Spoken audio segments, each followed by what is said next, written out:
Maqaa Abbaa, maqaa Ilmaa, maqaa Hafuura Qulqulluu, Waaqayyo tokkoon. Ameen. Sinkisaara ji'a Fulbaanaa 30. Guyyaa kanatti yaadannoo ajaa'ibaa yookiin raajii gooftaan keenya Iyesuus Kiristoos hangafa Phaaphaasota Iskindiriyaa kan ta'e kabajamaa Abbaa Atnaatiyoosiin raawwatametu ta'e.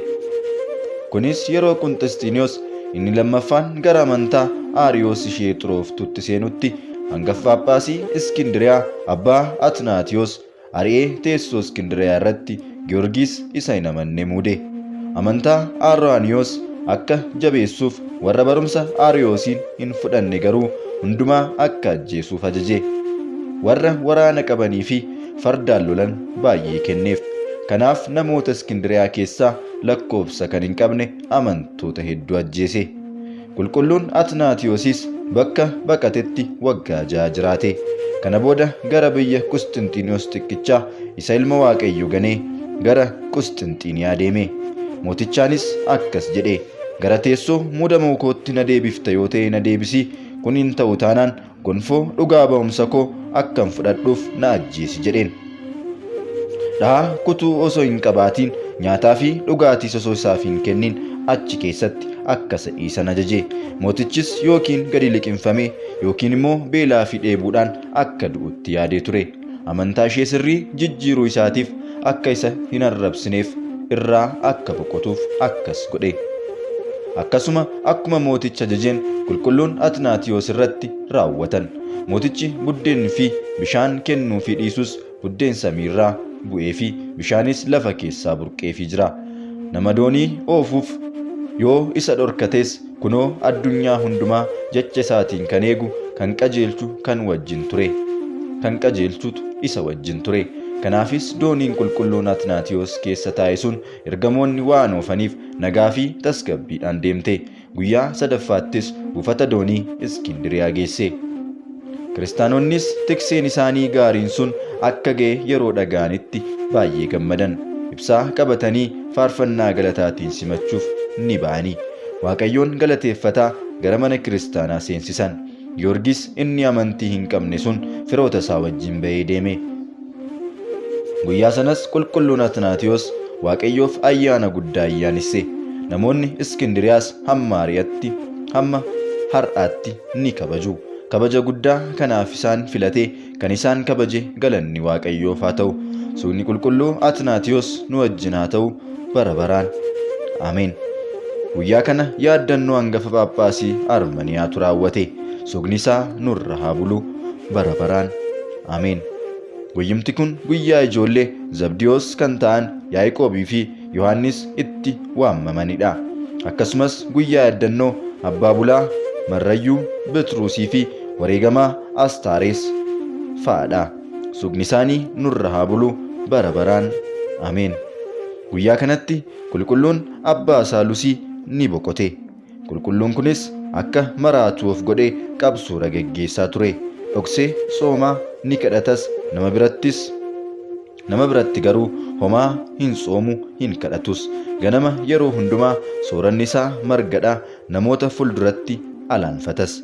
Galgala garuu obboloota isaa monoksoota wajjin homaayyuu hin sooratu. Hoogganaa monoksootaa yookiin Aabmineetii isa abbaa Yisaaqii fi monoksoonni hundumtuu hojii isaa irraa kan ka'e isa raajeffatu. Amaleeffannaa isaa kan isa dhiisisu ni fedhu, kana dhiisisuu ni fedhu, haa ta'u malee isa giddisiisuu hin fedhanii. Guyyaa tokko ayyaana kawaala isaaniitu ture. Abbaa Yisaaqis monoksootaan akkas jedhe, osoo qurbaana qulqulluu hin fudhatiin dura midhaan akka hin sooranne abbaa Saalusiin eegaa jedhe. Isaanis ni eegan. Yeroo inni itti nyaatu geenyaan isaan irraa adda ba'uu fedhe. Monoksoonnis ni dhorkanii. Innis ani beelaan akka hin duuneef isin irrattis badii akka hin taaneef gadi na dhiisaa jedhee isaanitti wace. Isaan dhiisuu dinnaan qoobii isaa mataa isaa irraa baasee yaa giftii koo Maariyaam harka monoksoota kanaa irraa na oolchi jedhee qoobii isaatiin dhaaba mana kiristaanaa rukute. Gamoon sunis baqaqee fi achi bahee ni deeme. Ijaarsi dhaaba sanaas deebi'ee akka jalqabaasaatti deebi'e. Warri walitti qabamanii jiranis raajaa ajaa'ibaa kana yommuu arganitti si'a 300 kiriyaalaayisuun jedhanii. Yeroo sanattis qoobittiin sun lafatti kuftee argan. Kabaja guddaadhaan mana kiristaanaa keessas kaan dhukkubsattoota fayyisuudhaan raajii guddaatu karaa ishee raawwatame. Hangafti paappaasotaas kana yommuu dhaga'etti qoobittii irraa eebbifamuuf fedhee qoobittii fudhachuu barbaade. Yeroo hundumaa yommuu inni fudhatu gara bakka ishee kawaala sana keessatti deebiti. Kunis yeroo 3 ta'e. Kana booda fudhachuu dhiise. Ji'oota hedduu booda abbaa Saalusii akkuma guyyaa har'aa kawaala kana keessatti boqote ni argani. Kabajaan kafananii isa boqotees ni argani. Kabajaan kafananiis isa awwaalan. Galanni Waaqayyoof haa ta'u. Nunis kadhannaa qulqullootaa, wareegamtoota qajeeltotaa, kabajamoo ergamootaatiin nu haa fayyisu. Araarsummaa raajotaa fi duuka bu'ootaa keessumaa immoo Waaqayyoon kan deesse dubrummaa foonii fi lubbuutiin kan jabaatte araarsummaa kabajamtuu giftii keenya Maariyaamiitiin nu haa fayyisu. Sugni ishee nu wajjin haa ta'u. Araarsummaa hundumaatiin nu haa fayyisu. Sugni isaaniis nu wajjin haa ta'u.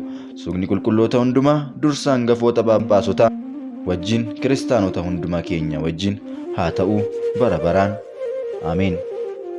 Kan ji'a fulbaanaa dubbifamu asirratti xumura.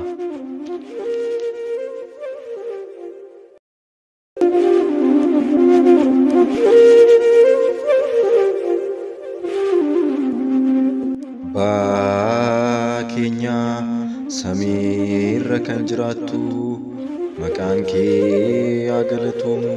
Mootummaan kee haa dhufu. Jaalalli kee samiirra akkuma ta'e akkasumas lafarratti haa ta'u. Soora keenya har'aaf ga'u nuuf kenni. Yakka keenyaas nuuf dhiisi. Nutis kan nu yakkaniif akkuma dhiisnu qorumsaatti nu galchi. Hamaarraa nu oolchi malee mootummaan kan keetiyoo. Humnis galannis bara baraan. Ameen. Yaa giftii keenya dubaroo Maariyaam nagaa ergamaa Gabriel qulqulluutiin nagaa siin jenna. Yaada keetiin dubaroodha, foon keetiinis dubaroodha. Yaa haadha Waaqayyoo siif galanni haa ta'u. Ati dubartoota keessaa kan eebbifamtedha. Firiin gadameessa keetiis kan eebbifamedha. Kennaan kan guutamte gammadi. Waaqayyoon si wajjin jira oo. Jaallatamaa ilma kee gooftaa keenya Yesuus Kiristoos irraa araaraa fi dhiifama nuuf kadhadhu. Cubbuu keenyas akka nu dhiisuuf hanga bara baraatti. Ameen. Galanni haa ta'u Abbaaf, Ilmaaf, Hafuura Qulqulluu bara baraan. Ameen.